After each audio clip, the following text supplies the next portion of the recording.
Corona वृत्तविशेष.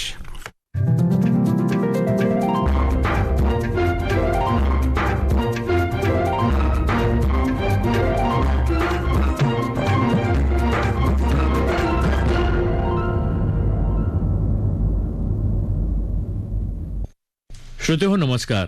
आजच्या corona वृत्तविशेष या कार्यक्रमात आपलं स्वागत.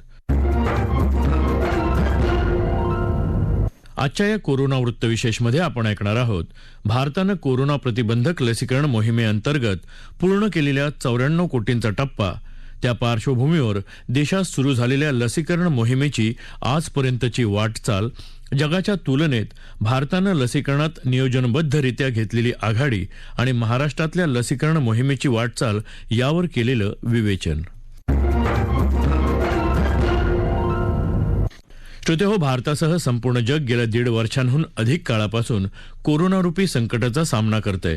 कोरोनाच्या पहिल्या आणि दुसऱ्या टप्प्यात कोविड-19 या आजाराचा संसर्ग झाल्यानं असंख्य नागरिकांना आपला जीव गमवावा लागला. कोरोनावर ठोस अशी उपचार पद्धत अद्याप उपलब्ध नसली तरी कोरोनाच्या संसर्गावर नियंत्रण मिळवण्यासाठी केंद्र सरकार सर्वच राज्य सरकारांसोबत मिळून सर्व राज्यांमध्ये विविध उपाययोजना राबवत आहे. या उपाययोजनांमधला एक भाग असलेली कोरोना प्रतिबंधक लसीकरणाची मोहीम कोरोनाला प्रतिबंध करण्यासाठी सर्वात प्रभावी मानली जात आहे. त्याच उद्देशानं भारतात 16 जानेवारी 2021 पासून कोरोना लसीकरण मोहिमेला सुरुवात झाली. आज भारतातली ही मोहीम जगातली सर्वात मोठी कोरोना लसीकरणाची मोहीम ठरली आहे. 9 महिन्यांच्या कालावधीनंतर या अभियानाअंतर्गत भारत 100 कोटी लसीकरणाच्या टप्प्याच्या उंबरठ्यावर पोहोचला आहे. भारतात सुरू असलेल्या या लसीकरण मोहिमेनं आज 94 कोटींचा टप्पा पार केला. एकूणच लसीकरणाची आजवरची आकडेवारी पाहता लसीकरणाची ही वाटचाल कशी झाली याविषयी अधिक माहिती जाणून घेऊयात आरोग्यविषयक पत्रकार चैतन्य देशपांडे यांच्याकडून. कोरोनावरचा एकमेव उपाय म्हणजे व्हॅक्सिनेशन, लसीकरण. लसीकरणाच्या माध्यमातून कोरोना थांबवता येतो याचा अनुभव आता आपल्यापैकी प्रत्येकाला आलेला आहे. ही गोष्ट सगळ्यांना पटलेली आहे, कारण की दुसऱ्या लाटेच्या दरम्यान अनेकांनी लस घेतली आणि त्यामुळे अजूनही तिसरी लाट आलेली नाही. आता जे काही पेशंट्स निघत आहेत त्यांच्यामध्ये सिरियस डिसीज ज्याला म्हणतो आपण, गंभीर आजारांची संख्या कमी आहे आणि मृत्यू तर अगदी कमी झालेले आहेत कोरोनाचे. याचं कारण म्हणजे लसीकरण, व्हॅक्सिनेशन आहे. आता या व्हॅक्सिनेशन मध्ये आपण भारत देशाने जी प्रगती केली आहे ती अगदी जगातल्या विकसित देशांच्या तुलनेत देखील आपण जास्त प्रमाणात व्हॅक्सिन दिली आहे. त्यातल्या त्यात आपण फ्रीमध्ये म्हणजे मोफत लसीकरणाचं हे जगातलं सगळ्यात मोठं अभियान लागू केलं आहे. या वर्षी 2021च्या जानेवारीच्या 1 तारखेला आपल्याकडे डॉक्टर्स आणि हेल्थ वर्कर्स यांचं व्हॅक्सिनेशन सुरू झालं. त्यानंतर फ्रंटलाईन कोविड वर्कर्सचं व्हॅक्सिनेशन सुरू झालं. एप्रिल महिन्यामध्ये आपल्याकडे 65 वर्षाच्या वरती, 60 वर्षाच्या वरती जे सिनियर सिटीजन्स आहेत त्यांचं व्हॅक्सिनेशन सुरू झालं. त्यानंतर 45, त्यानंतर आता 18 वर्ष. आणि हे करत असताना आपल्याकडे आता व्हॅक्सिनेशनची अंतिम दौर ज्याला म्हणू आपण, शेवटचा टप्पा व्हॅक्सिनेशनचा आता सुरू झालेला आहे. अगदी 100 कोटी लोकांना आपण व्हॅक्सिन देणार आहोत. यापैकी अनेक राज्य यामध्ये आघाडीवर आहेत. त्यापैकी महाराष्ट्र पहिल्या 3 राज्यांमध्ये येतो. आपल्याकडे मोठ्या प्रमाणावर व्हॅक्सिनेशन झालेलं आहे आणि पहिला आणि दुसरा डोस घेऊन कोरोनाचं कवच प्राप्त केलेले अनेक नागरिक हे महाराष्ट्रामध्ये आहेत. आता आपल्याकडे अजूनही काही लोकांनी व्हॅक्सिन घेतलेली नाही किंवा त्यांच्या मनात शंका आहेत, अशा लोकांनी व्हॅक्सिन जरूर घ्यावी.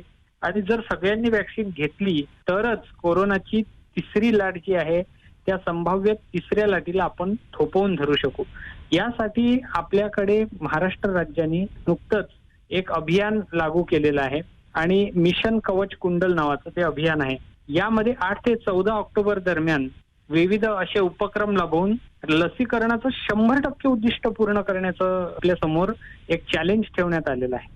त्यामुळे जास्तीत जास्त नागरिकांनी या दरम्यान जर लसीकरण केलं तर नक्कीच आपण तिसऱ्या लाटेला थोपवून धरू शकू. आणि लसीकरणाशिवाय दुसरा कुठलाही कारिगर उपाय ज्याला आपण म्हणतो तो नाही. त्यामुळे आपल्याला आपल्या देशाचं 100 कोटीचं लसीकरण पूर्ण करायचं असेल तर महाराष्ट्राचा त्यामध्ये मोठा सिंहाचा वाटा असला पाहिजे. आणि येत्या काही दिवसात अगदी 15 ऑक्टोबर पर्यंत आपल्या देशात 100 कोटीचा टप्पा पार होणार आहे. आणि त्यासाठी ज्यांनी लस घेतली नाही त्यांनी घ्यावी, ज्यांचा दुसरा डोस बाकी आहे त्यांनी दुसरा डोस घ्यावा. आणि आपल्या सर्वांनाच आपण स्वतःही सुरक्षित व्हावं आणि आपल्या आजूबाजूच्यांनाही सुरक्षित करावं, असा या अभियानाचा उद्देश आहे.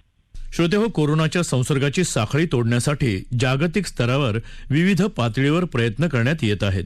त्यामध्ये कोरोनाला अटकाव करण्यासाठी कोरोना प्रतिबंधक लस खूप महत्वाची भूमिका बजावत आहे. त्यामुळेच वर्षभरापासून जगभरात कोरोना लसीकरणावर भर देण्यात येत आहे. जगातल्या अनेक देशांनी कोरोनावरील लशीचं संशोधन करून भारताच्या अगोदर कोविड-19 प्रतिबंधक लसीकरण मोहिमेला सुरुवात देखील केली होती. विशेष म्हणजे ब्रिटन, जर्मनी आणि इटली सारख्या देशांमध्ये भारतापूर्वी लसीकरणाला सुरुवात झाली होती. परंतु आज भारत त्यांच्या पुढे गेला आहे. अमेरिकेतलं लसीकरण 14 डिसेंबर 2020 पासून सुरू झालं. ब्रिटनमध्ये 8 डिसेंबरला लसीकरणाला सुरुवात झाली. त्या तुलनेत उशिरा सुरुवात करूनही भारतामध्ये सर्वाधिक वेगानं लसीकरण मोहीम राबवण्यात येत आहे. आज या लसीकरण मोहिमेत भारतानं इतर देशांच्या तुलनेत आघाडी घेतल्याचं दिसून येते. त्याचा तुलनात्मक आढावा घेतायत आरोग्यविषयक पत्रकार चैतन्य देशपांडे. कोरोनाची लस आणि त्याच्याशी संदर्भात संशोधन असो किंवा लसीकरणाची मोहीम असो, भारत नेहमीच आघाडीवर राहिलेला आहे. आपल्याकडे 1-2 नव्हे तर 3 लसींची निर्मिती आपल्या देशात झाली. त्यापैकी कोविशिल्ड आणि कोवॅक्सिन यांना मान्यता मिळाली. जानेवारी महिन्यापासून लसीकरण सुरू झालं. काही दिवसानंतर जी रशियाने बनवलेली स्पुटनिक आहे त्यालाही मान्यता मिळाली. आता आपल्या देशामध्ये झायडस कॅडिलाची एक लस आहे, त्याला मान्यता मिळालेली आहे आणि पुढेही नवीन लसी ज्या आहेत कोरोनाच्या त्याला मान्यता मिळणार आहे. आणि त्यामुळे भारताची अगदी इतकी मोठी लोकसंख्या, आपली 140 कोटीच्या आसपास, आणि या सगळ्या लोकसंख्येला लसीकृत करायचं, व्हॅक्सिनेटेड करायचं, हे एक खूप मोठं चॅलेंज होतं. आणि यासाठी आपल्या देशातली अंतर्गत लस निर्माण होणं आवश्यक होतं. हे चॅलेंज आपण पूर्ण केलं. दुसरं म्हणजे इतर देशांच्या तुलनेमध्ये वेगाने लसीकरण करण्याचं आपल्यासमोर एक चॅलेंज होतं, तेही आपण बऱ्यापैकी पूर्ण केलेलं आहे. आज भारताचं एकंदर आकडेवारी पाहू जाता 50% लोकसंख्येने, म्हणजे 18 वर्षाच्या वरचे जे नागरिक आहेत त्यापैकी 50% लोकांनी ऍटलिस्ट पहिला डोस, कमीत कमी 1 मात्रा लसीची घेतलेली आहे. आणि जवळपास 20% लोकसंख्येला, म्हणजे 25 कोटी लोकसंख्येच्या आसपास ती संख्या आहे, ज्या लोकसंख्येनी पूर्ण लसीचे दोन्ही मात्रा पूर्ण करून ते अगदी सुरक्षित झालेले आहेत. आपल्यापेक्षा लोकसंख्येने जास्त असलेला देश तर जगात फक्त चीन आहे आणि चीननी लसीकरणात बऱ्यापैकी प्रगती केलेली आहे. याशिवाय अमेरिका असो किंवा कॅनडा असो, या देशांमध्ये जवळपास 80% आसपास लसीकरण झालेलं आहे. अमेरिकेत जवळपास 56% पूर्ण लसीकरण झालेलं आहे. आणि ब्राझील, जो एक लोकसंख्येच्या दृष्टीने मोठा देश आहे, त्यात 73% लोकांचं ऍटलिस्ट 1 डोस आणि 46% लोकांनी एकंदर लोकसंख्येच्या पूर्ण दोन्ही डोस मिळाले आहेत. ऑस्ट्रेलियामध्ये जवळपास 50% लोकसंख्या पूर्णतः लसीकृत झालेली आहे, म्हणजे दोन्ही डोस त्यांचे झालेले आहेत. या तुलनेत आपली लोकसंख्या फार अधिक असल्यामुळे भारतामध्ये ही 20% आहे लोकसंख्येच्या.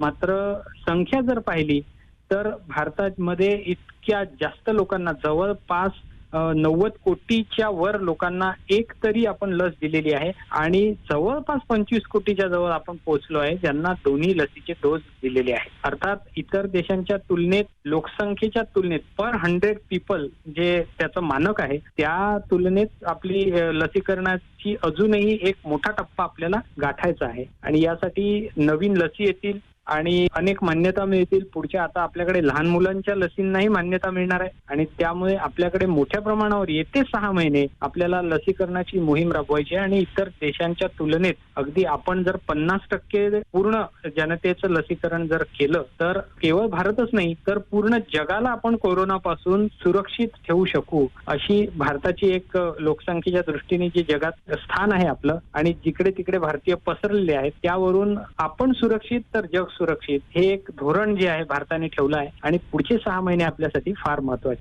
श्रोतेहो, कोरोनाची साखळी तोडण्यासाठी देशात सुरू असलेल्या कोरोना प्रतिबंधात्मक लसीकरण मोहिमेनं सध्या चांगलाच वेग घेतला आहे. त्यामुळे भारतानं अत्यंत कमी कालावधीत 94 कोटींचा टप्पा पूर्ण केला. महाराष्ट्राविषयी बोलायचं झालं तर राज्यात देखील 8 कोटींपेक्षा अधिक नागरिकांचं लसीकरण पूर्ण झालं आहे. लशींची उपलब्धता आणि नियोजनबद्ध कारभारामुळे राज्यात आतापर्यंत 8,56,69,714 नागरिकांना यशस्वीरित्या लस देण्यात आली. राज्यात लसीकरणाची ही मोहीम सुरू झाल्यापासून एकूण आकडेवारीच्या तुलनेत राज्याची वाटचाल कशी झाली याविषयी अधिक जाणून घेऊयात आरोग्यविषयक पत्रकार सुजित तांबडे यांच्याकडून. देशातील लसीकरणाचा आढावा घेत असताना सध्याच्या आकडेवारीनुसार सुमारे 93,17,00,000 नागरिकांचे लसीकरण झालेले आहे. त्यापैकी दोन्ही डोस झालेले जे नागरिक आहेत त्यांची संख्या सुमारे 25 कोटी आहे. त्यामुळे हे प्रमाण साधारणतः 19% नागरिक असे आहेत की ज्यांचे दोन्हीही डोस घेऊन झालेले आहेत. उर्वरित नागरिकांचे अजून लसीकरण व्हायचं आहे. महाराष्ट्राच्या बाबतीत जर आपण विचार केला तर आतापर्यंतची जी आकडेवारी आहे त्यानुसार सुमारे 8,56,00,000 नागरिकांचं लसीकरण झालेलं आहे. देशातील अन्य राज्यांच्या तुलनेमध्ये जर विचार केला तर उत्तर प्रदेश हे सर्वाधिक लसीकरण झालेले राज्य आहे. त्या ठिकाणी 11,27,00,000 नागरिकांचं लसीकरण पूर्ण झालेलं आहे. त्यानंतर देशामध्ये महाराष्ट्रामध्ये लसीकरण जे आहे ते मोठ्या प्रमाणात झालेलं दिसतं. महाराष्ट्रानंतर मध्य प्रदेश आणि गुजरात या राज्यांमध्ये लसीकरणाचं प्रमाण हे जास्त असलेलं दिसतं. महाराष्ट्राच्या बाबतीत जर आपण विचार केला तर सुरुवातीच्या काळामध्ये लसीकरणामध्ये थोड्या अडचणी आलेल्या होत्या, काही तांत्रिक अडचणी होत्या, परंतु त्यानंतर या अडचणीवरती मात केल्यानंतर लस उपलब्ध करून देण्यासाठी मोठ्या प्रमाणात प्रयत्न करण्यात आले आणि त्यामुळे लसीकरणाला वेग आलेला दिसतो. महाराष्ट्राच्या बाबतीत जर आपण विचार केला तर जी प्रमुख शहरं आहेत त्या शहरांच्या ठिकाणी लसीकरणाचा वेग हा सर्वाधिक आहे. ग्रामीण भागामध्ये पण अनेक केंद्र सुरू करून लसीकरण करण्यासाठी प्रयत्न केलेला दिसतोय आणि त्यामुळे राज्याच्या बाबतीत आपण जेव्हा विचार करतो त्यावेळेला 8 कोटी नागरिक हे आहेत जे आज दोन्ही लस घेतल्यामुळे जे सुरक्षित झालेले आहे असं म्हणता येईल. त्याचप्रमाणे काही उपक्रम अशा पद्धतीने राबवले गेलेत की ज्याच्यामुळे लसीकरणाला वेग आलेला आहे. अनेक कंपन्यांचे CSR फंड जे आहेत त्यांच्या माध्यमातून लस उपलब्ध करून दिलेले आहेत आणि त्या ठिकाणी नागरिकांना लस देऊन सुरक्षित करण्याचा प्रयत्न झालेला आहे. त्याचबरोबर पुण्याचं उदाहरण घ्यायचं झालं तर तिथं असा एक उपक्रम राबवला गेला की स्वातंत्र्याच्या 75 वर्ष पूर्ण झाल्यामुळं त्या दिनाचं औचित्य साधून सलग 75 तास नागरिकांना रात्रंदिवस उपक्रम हा हाती घेतला आहे. पुणे, पिंपरी चिंचवड किंवा पुण्याच्या जिल्ह्याचा जो परिसर ग्रामीण आहे त्या भागामध्ये हा उपक्रम राबवला गेलेला आहे. अशा ह्या सगळ्या माध्यमातून लस जी आहे ही जास्तीत जास्त नागरिकांना देण्याचा प्रयत्न झालेला आहे. त्यामध्ये यश येत आहे असं एक चित्र दिसतंय. त्याचप्रमाणे आता काही सुरुवातीच्या काळामध्ये लस उपलब्ध होत नव्हत्या तर आता मात्र ती अडचण दूर होत आहे. येणाऱ्या काळामध्ये आता पुण्याचं उदाहरण घ्यायचं झालं तर पुण्यामध्ये मांजरी या ठिकाणी भारत बायोटेक नावाची कंपनी आहे. त्यांचं उत्पादन प्रत्यक्ष या महिन्या अखेरेपर्यंत ट्रायल होऊन उत्पादन प्रत्यक्ष सुरुवात होणार आहे आणि त्यामुळं लस जे आहे या कंपनीची क्षमता आहे की 7.5 कोटी लस त्या वर्षाला उपलब्ध करणार आहेत किंवा निर्मिती करणार आहेत. त्यामुळं लस उपलब्धतेचा प्रश्न हा भविष्यामध्ये आता राहणार नाही. त्यामुळे जास्तीत जास्त नागरिकांनी लसीकरण करून घेणं हे अत्यंत आवश्यक झालेलं आहे.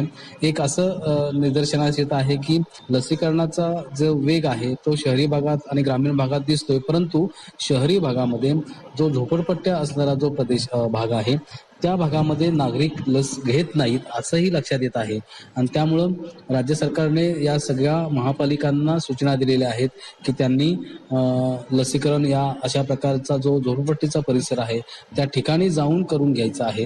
अशा पद्धतीचा हा जो प्रयत्न चालू आहे त्याच्यामुळं लस जे आहे ते उपलब्धतेचा प्रश्न तर आता संपलेला आहे, परंतु लसीकरणाचा वेग या काळामध्ये देखील वाढणार आहे आणि त्यामुळे करोनाची आता जी भीती आहे त्यापासून आपण एक सुरक्षित राहू शकू अशी एक स्थिती निर्माण झालेली आहे.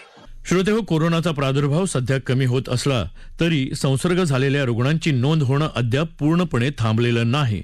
त्यामुळे सर्वांनी या आजाराबाबत गाफील न राहता कोरोना प्रतिबंधक नियमावलीचं काटेकोरपणे पालन करणं आवश्यक आहे. घराबाहेर पडताना मास्कचा वापर करणं, वारंवार हात स्वच्छ धुणं आणि गर्दीच्या ठिकाणी सामाजिक अंतर राखणं आजही तितकंच गरजेचं आहे.